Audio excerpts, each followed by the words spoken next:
Back in 2016, a heartwarming story went viral about a man named Peter Byrne who received a customized controller for his PlayStation by a Sony employee.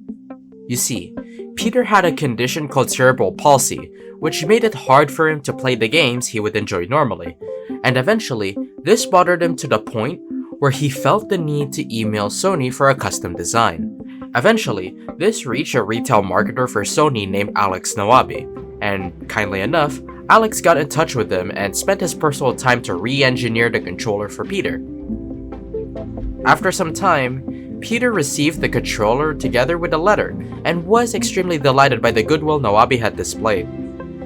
In the letter, Nawabi wrote the things to take note for his controller, and, more interestingly, an apology for their design. Quote, "It killed me to hear how something you used to thoroughly enjoy was being ruined because of our controller design.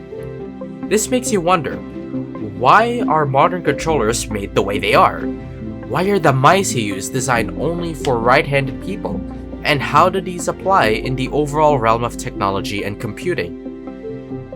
In this video, we will be viewing how people act with the lenses of three self-centered philosophies, and how this may apply in the field of computer science and information technology. These three views are subjectivism, ethical egoism, and psychological egoism.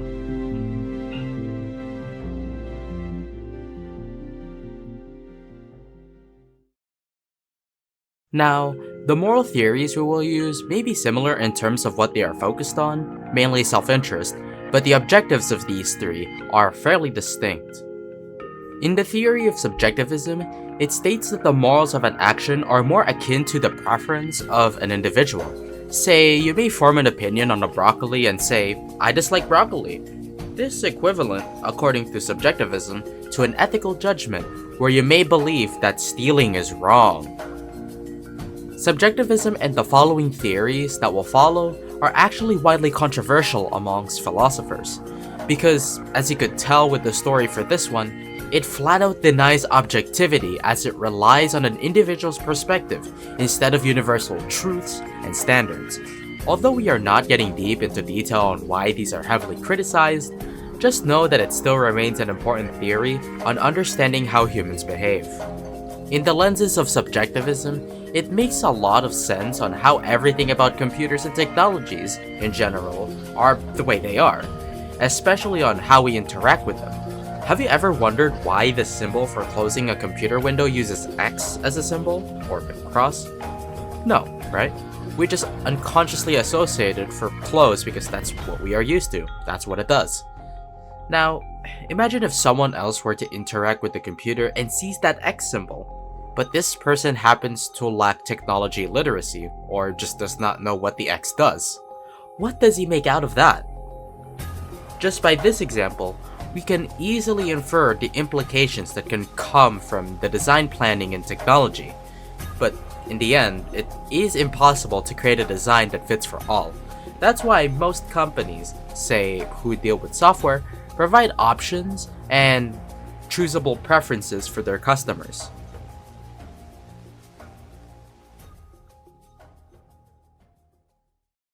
Now let's tackle ethical egoism. It is a theory that states individuals should pursue only their self-interest. It suggests that humans have no moral duty and act only in a way that promotes self-interest. Online pirating can be used as an example of ethical egoism, as it solely benefits the individual doing it, whilst the creator receives no recognition or compensation for their efforts. This act is driven purely by one's self-interest, showing complete disregard for the hard work and creativity for the developers. Ethical egoism continues to insist that what makes a moral act right is not when it benefits others, but rather if it is best advantageous to one's own self-interest, basically you. Especially in the long run, as this theory endorses selfishness, not foolishness.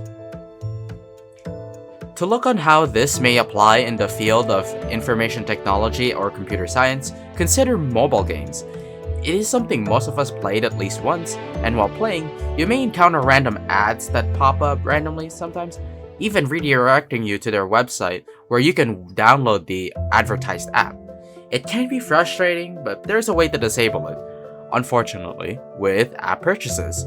Wanting not to see another ad from the app, you'll want to move on and purchase it. Similarly, other types of games also do this in the form of in-app purchases, where players can buy in-game currency using money and using the in-game currency to buy their way to the top.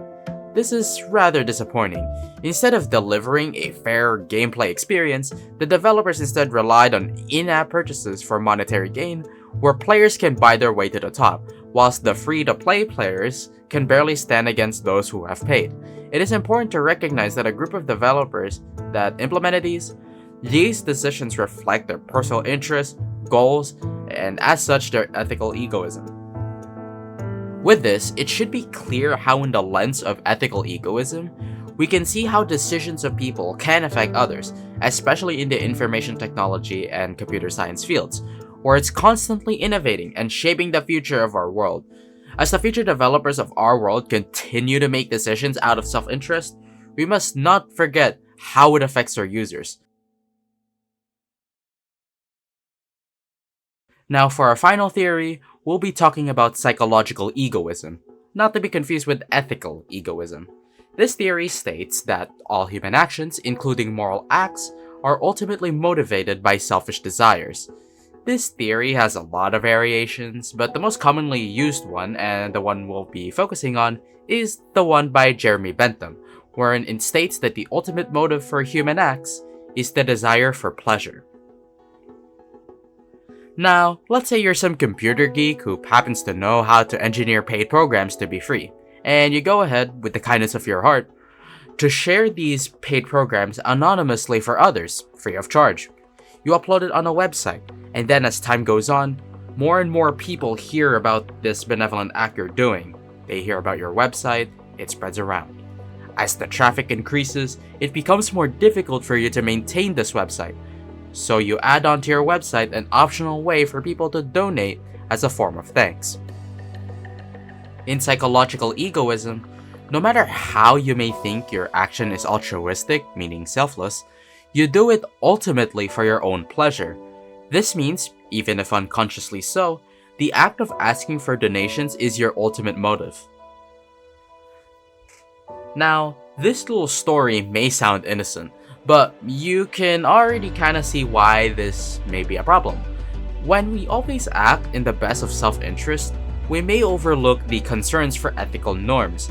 Just like in the story, you who believe that the act of piracy and sharing for free is altruistic, yet it also clashes with ethical norms and public perceptions of fairness.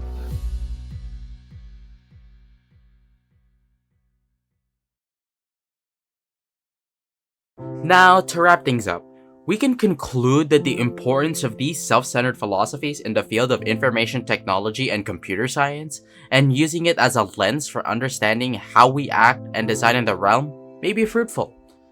To summarize, our team of researchers tabulated the comparisons of the three moral theories, right there on the screen, and if you'd like, we'll leave in the description our paper we created to write this video, as well as all the references we've used to share our credible information.